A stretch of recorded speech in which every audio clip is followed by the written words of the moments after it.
বিপ্লবী সাধারণ সম্পাদক রাজীব হাসান, বিপ্লবী সহসভাপতি ফখরুল ইসলাম রবিন, বিপ্লবী সাংগঠনিক সম্পাদক জনাব নাজমুল হাসান সহ জাতীয়তাবাদী স্বেচ্ছাসেবক দল ঢাকা মহানগর উত্তর দক্ষিণের সভাপতি সাধারণ সম্পাদক সহ নেতৃবৃন্দ, কেন্দ্রীয় সংসদের সকল পর্যায়ের নেতৃবৃন্দ, উপস্থিত সাথী সহযোগিতা বন্ধুরা, সকলকে আমার ব্যক্তিগত পক্ষ থেকে বাংলাদেশ জাতীয়তাবাদী স্বেচ্ছাসেবক দলের পক্ষ থেকে জানাচ্ছি রক্তিম শুভেচ্ছা, বিপ্লবী অভিনন্দন।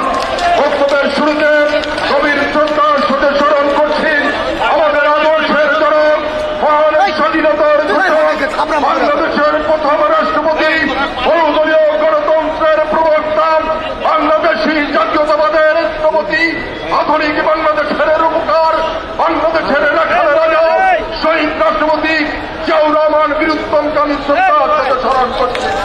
আমি শ্রদ্ধার সাথে স্মরণ করছি 17 বছর মানুষের বাক স্বাধীনতা, ভোটের অধিকার, গণতন্ত্রের লড়াইয়ে যে সমস্ত সহযোগীরা তাদের জীবন বিসর্জন দিয়েছেন, বিশেষ করে জুলাই এবং আগস্ট মাসে যারা তাদের মূল্যবান জীবন উৎসর্গ করেছেন প্রিয় মাতৃভূমির জন্য, তাদের প্রতি, তাদের স্মৃতির প্রতি শ্রদ্ধা জানাচ্ছি, তাদের এই আত্মার মাত্রাত কামনা করছি, তাদের সন্তপ্ত পরিবারের প্রতি গভীর সমবেদনা জ্ঞাপন করছি।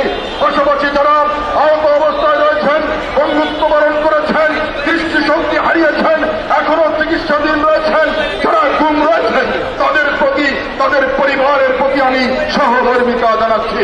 প্রিয় উপস্থিতি, বেশ কয়েকদিন ধরে গভীর উদ্বেগের সাথে লক্ষ্য করছি বাংলাদেশের একটি স্বার্থান্বেষী মহল যারা হ্যাশট্যাগ টিকিট বিক্রি করে থাকেন, তারা বাংলাদেশের রাজনীতিকে অস্থিতিশীল করার জন্য এবং তার সাথে আরেকটা স্বীকৃত ভারতের দালাল, আপনারা সবাই তাকে চেনেন, সেই দালালরা ঐক্যবদ্ধ হয়েছে নতুন করে তারেক রহমানের আকাশচুম্বী জনপ্রিয়তায় ঈর্ষান্বিত হয়ে তারেক রহমানের বিরুদ্ধে প্রোপাগান্ডা ছড়াচ্ছে।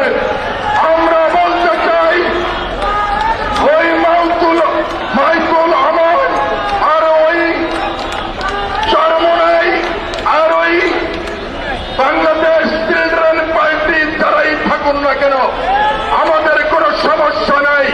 বাংলাদেশ একটি গণতান্ত্রিক রাজনৈতিক দেশ, এই দেশে রাজনীতি করবেন, আমাদের কিছু বলার নেই, প্রয়োজনে সহযোগিতা করব। কিন্তু একটি কথাই স্পষ্ট করে বলতে চাই, মত তৈরি করবেন, যেটা দেখলাম যে প্রজেক্ট শেখ হাসিনা হাতে নিয়েছিল, 17 বছর শেখ হাসিনা ব্যর্থ হয়েছিল। জিয়া পরিবার, খালেদা জিয়া, তারেক রহমান আমাদের আবেগ এবং অনুভূতির জায়গা। এই আবেগ এবং অনুভূতির জায়গায় আমরা লক্ষ্য করছি আপনারা বারবার আঘাত করছেন। স্পষ্ট করে বলতে চাই, 17 বছর রাজপথে থেকে লড়াই সংগ্রাম করেছি, কারাগারে গিয়েছি, রিমান্ডে গিয়েছি, হারুনের রিমান্ডে মাসের পর মাস নির্যাতন ভোগ করেছি, মুছে লেখা দেই নাই। এখানে যারা উপস্থিত রয়েছে, এরা সকলে যারা উপস্থিত রয়েছে, তাদের সকলের নামে 1-এর অধিক মামলা রয়েছে। এখানে যারা উপস্থিত রয়েছে, বারবার কারাবরণ করেছে। এখানে যারা উপস্থিত রয়েছে, দিনের পর দিন, মাসের পর মাস রিমান্ডের নামে অমানসিক নির্যাতন ভোগ করেছে। এরা এবং আমরা কিন্তু ছাত্রলীগে যোগ দেই নাই, আমরা কিন্তু যুবলীগে যোগ দেই নাই, আমরা কিন্তু আওয়ামী লীগে যোগ দেই নাই।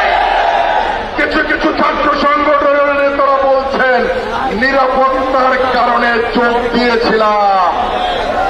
আমরা জানি নিরাপত্তাহীনতায় আমরাও ছিলাম, আমরা কিন্তু যোগ দেই নাই। অতএব 17 বছর বঙ্গোপসাগর পাড়ি দিয়ে এখানে এসেছি, আমাদের দিবেন না, দয়া করে না করি। সমস্ত ঘাট আমাদের জানা আছে, কোথায় কে কি করেন আমরা সব জানি। শুধু বলতে চাই, আমার আবেগের জায়গা জিয়া পরিবার, আমার আবেগের জায়গা খালেদা জিয়া, আমার আবেগের জায়গা তারেক রহমান। অতএব সাবধান করে বলে দিতে চাই, চকবাজারের ঘটনা ঘটেছে, নিন্দা জানাই। যারা ঘটিয়েছে তাদের দৃষ্টান্তমূলক শাস্তির দাবি করি। উচিত ছিল আপনাদেরকেও তাদের দৃষ্টান্তমূলক শাস্তির দাবি করা, কিন্তু আপনারা করলেন না। আপনারা চলে গেলেন কোথায়? আপনারা যে লোকটা 12 বছর রাজনৈতিক প্রতিহিংসার কারণে একের পর এক মামলা খেয়ে মিথ্যা মামলায় ফরওয়ার্জি রায় দিয়ে চিকিৎসার কারণে তিনি লন্ডনে অবস্থান করছেন। গত 5ই আগস্ট বাংলাদেশের মানুষ দেখেছে, 5ই আগস্টের পরে তারেক রহমান জাতির সামনে বারবার বক্তব্য রেখেছে। তারেক রহমানের বক্তব্যে কোন আক্রমণ ছিল না, তারেক রহমানের বক্তব্যে কোন বাগানম্বর ছিল না, তারেক রহমানের বক্তব্যে কোন প্রতিহিংসা ছিল না, তারেক রহমানের বক্তব্যে কোন সমালোচনা ছিল না। এটাই সমস্যা হয়েছে। ভয় সেখানে আপনারা পেয়েছেন, আমরা জানি। ভয় সেখানে পেয়েছেন যে তারেক রহমান যদি একবার বাংলাদেশের মানুষের ভোটে নির্বাচিত হয়ে বাংলাদেশের ক্ষমতার মস্তদে বসতে পারে, তাহলে আপনাদের বেল নাই, আপনাদের বেল নাই। সেই কারণে তারেক রহমানকে টার্গেট করছেন। যে টার্গেট করে শেখ হাসিনা ব্যর্থ হয়েছে, আমরা বিশ্বাস করি আপনারাও অতি শীঘ্রই ব্যর্থতায় পর্যবসিত হবে। এবং স্পষ্ট করে বলতে চাই, আজকের দীর্ঘ সময় দাঁড়িয়ে আছেন এই বৃষ্টি ভেজা দিনে, আমি আর বক্তব্য দীর্ঘায়িত করছি না। শুধু বলতে চাই, সজাগ থাকবেন, খেয়াল রাখবেন। ওই দোসররা আপনাদের মধ্যে ঢুকে নানান অপকর্ম করতে পারে, সেজন্য সাবধান করতে পারেন। আপনাদেরকে খেয়াল রাখতে হবে, ধৈর্য ধরতে হবে, মোকাবেলা করতে হবে। আমরা বিশ্বাস করি জাতীয়তাবাদী স্বেচ্ছাসেবক দল যথেষ্ট। ওদেরকে প্রতিহত করার জন্য জাতীয়তাবাদী স্বেচ্ছাসেবক দল যথেষ্ট।